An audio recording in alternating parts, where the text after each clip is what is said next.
Okay, there has been progress on the Decca.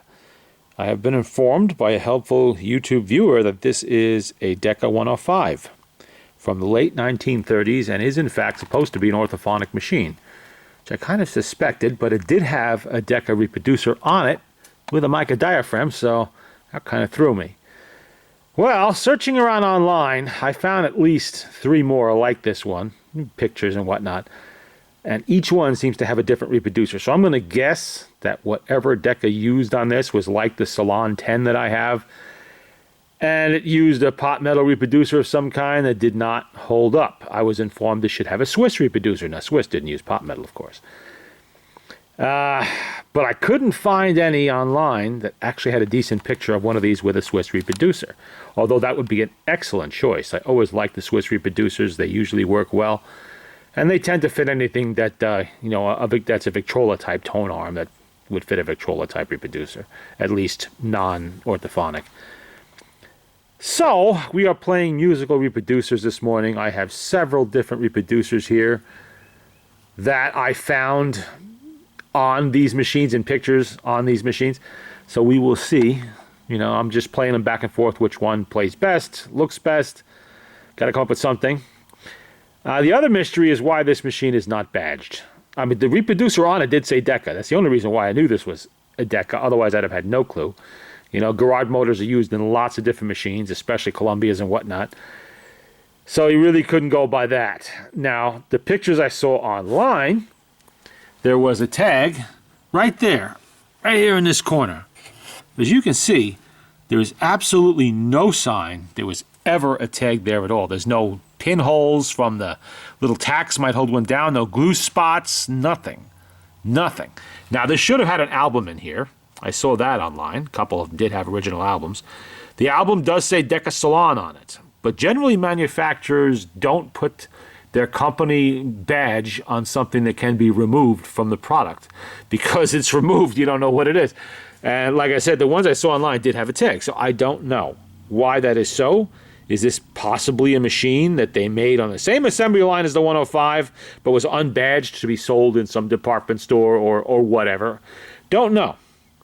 Well, I promised I would show the needle case in the back. This is actually actuated by closing the lid. This lid stay on comes down and it closes it like that. I don't want to do that with a record on there because that would be problematic. We're going to start off with one of my favorites, the Victor number 2. These are always a good choice. If you have nothing else that'll fit on there, if you have an orthophonic machine that the reproducers crumbled and you could fit a Victor, sound box on there. It doesn't matter if it's exhibition or the number 2 or the number 4. They all play well.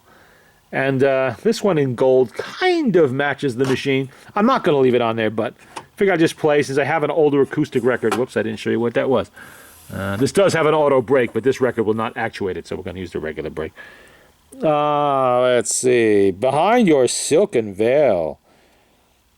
Jazzarimba Orchestra. Yerkes Jazzarimba. I don't know. I never heard of them, but that's all right. There's plenty of bands I've never heard of. Let's see. Since I'm testing records anyway, might as well test another one.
And there we go. That's the Victrola number 2.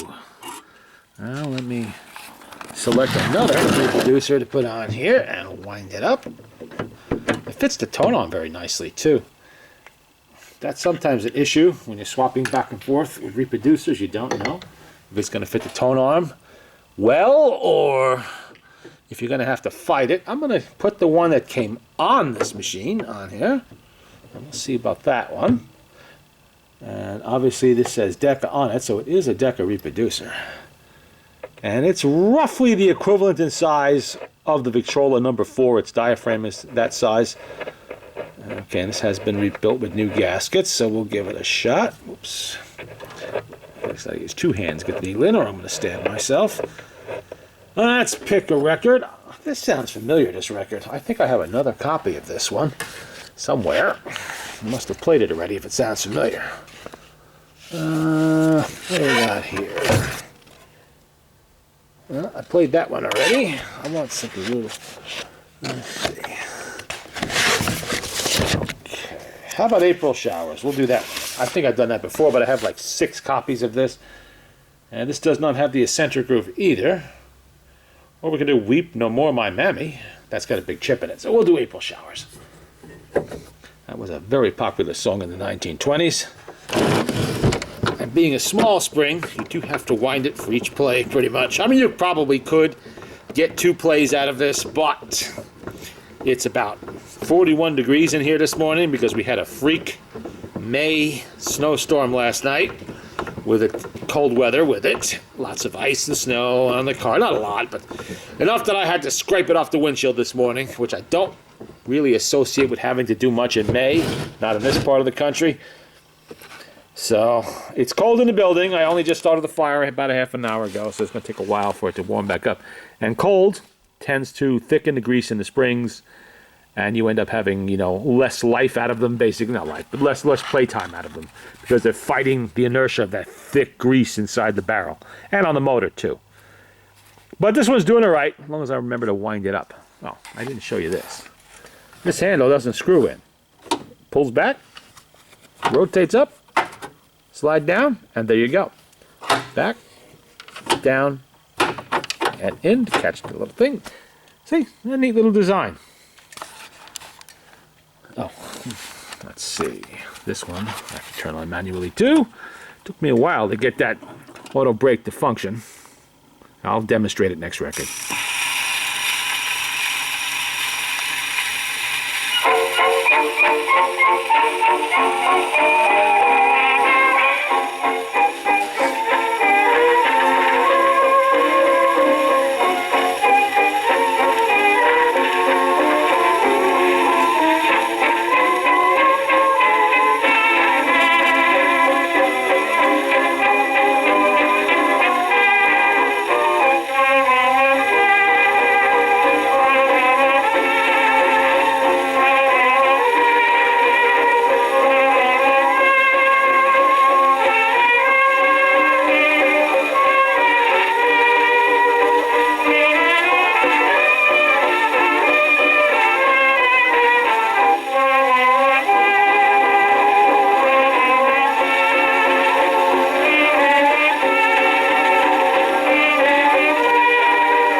Okay, that was the original, well, that was the reproducer that came with this machine. Not, possibly not the original. But I don't know if they sold a non-badged machine to some other company or outfit. Maybe they decided not to make it orthophonic. But next we're going to try a Swiss reproducer I had in my collection. Actually, I haven't even gone over this reproducer yet. I just wanted to make sure it fit the tone arm before I took it apart and messed with it. There we go. And now this one actually fits the tone arm very nicely. And you notice it looks like it belongs there. I mean, look at the patina on that. It matches very nicely. Beautiful Art Deco design. And no badge. It doesn't say Decca. It does say Switzerland. It's the number 18 or 19. This is the 19, I think. 18. This is the number 18. Okay. Let's wind her up and we'll get an orthophonic record to put on there. Or electrically recorded, anyway. It's not a Victor record I have in mind, so. Be thick here. It's actually playing surprisingly well, considering how cold it is in the building this morning. May 9th, and it snowed. Unbelievable. One of those years that's going to be remembered for a number of things. COVID-19 will probably drown out most of those memories, but let's see. We need orthophonic record here, which I know I had. Hopefully didn't put it away. Here we go. No, maybe I did put it away. Ha! Wouldn't that be something? No orthophonic record. Let's see. Or I can just play Buttermilk Sky for you again. I do have that one. Ah, here we go. Here we go. This one is... not familiar with the label. Conqueror, full range recording, Hot Lips. There you go. Looks like it's in pretty good shape, and more importantly, it's got the eccentric there that will activate the auto brake, which took me hours to get operational once I figured out how to adjust it properly. So might as well. See, what happens with this is you put it all the way forward, that turns the auto brake off. You use the manual brake to start the machine. Actually, we'll turn that off again because I forgot to put the needle in it. And for this one, we are going to go with a small, low-tone needle because this is a later 30s or 40s record. We don't want to damage it. And besides which, Swiss reproducer, big tin horn like this, it will blast with a loud needle. I mean, really blast. So, we'll keep it low-tone.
Now look at that.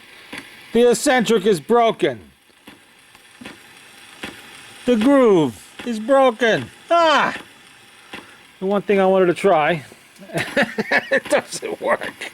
The record is broke. Oh well. Maybe it'll work on side B.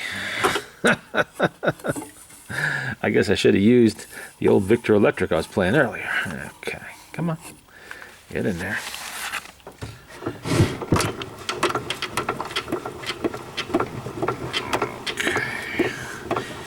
One thing about these garage motors, they're very quiet. You don't really hear a lot of motor noise with these. Very nicely made motor. I took it all apart, cleaned it up. Love that gear they put in there. That's half fiber or some kind of early Bakelite maybe, and half brass. I'll kind of say how much money it must have taken to make something like that at the time. Why they just didn't go with regular brass and put up with a little bit of noise, I don't know, but I know the Victor company would never have spent that kind of money and time on something like that when nobody really complained about the noise, what noise there was, especially when they were new from the brass gear that they did use. Okay, let's try that again. Oh, I guess it helps if you take the brake off, yeah.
Not again! I'm wondering if this doesn't have something to do with the small needle. Maybe it just doesn't like the small needle. Okay, we're gonna try another one. This time we're going to use the big needle. That's ridiculous. Either that or just doesn't like this record. I don't know.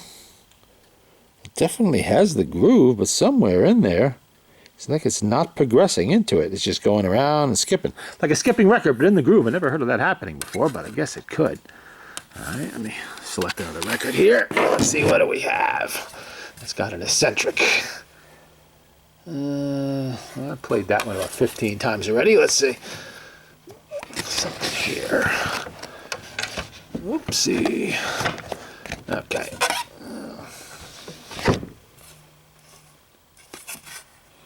How about Talking as a Woman by Hoagie Carmichael?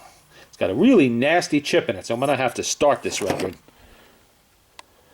A few rows in, a few grooves in, you can see that. That doesn't look good at all, but let's try it. It's got a different kind of groove, and I'm going to use big needle this time. There we go. Stick that in. I've never heard of that happening before, but maybe. Never know. Every auto break is different. Some are more temperamental than others.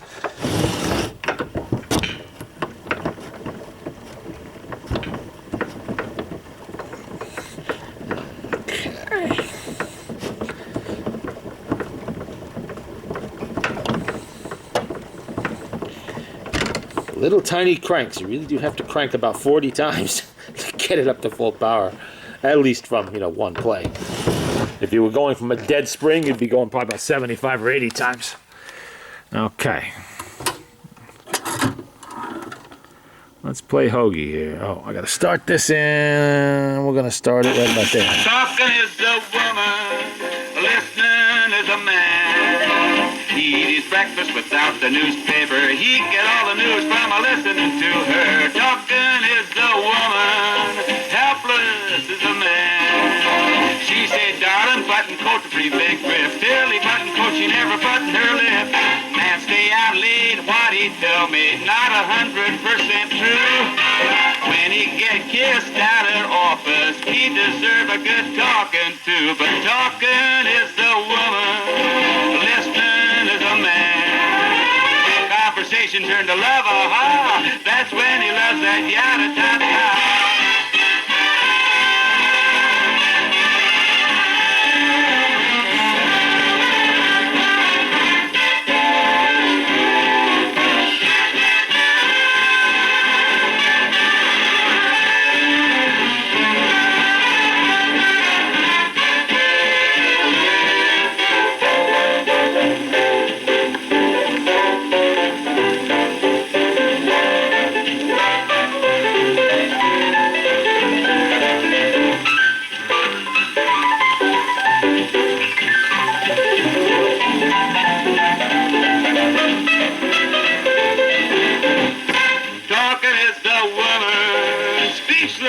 Is a man. She had many scotches, he have a beer. While she bending elbow, also bending his ear.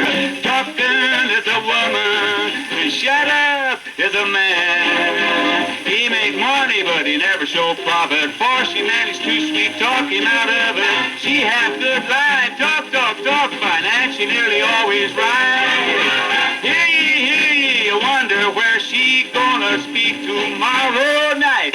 Talking is the woman, listening is a man.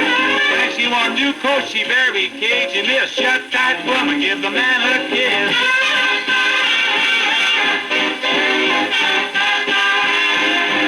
Talking is a woman, and listening is a man.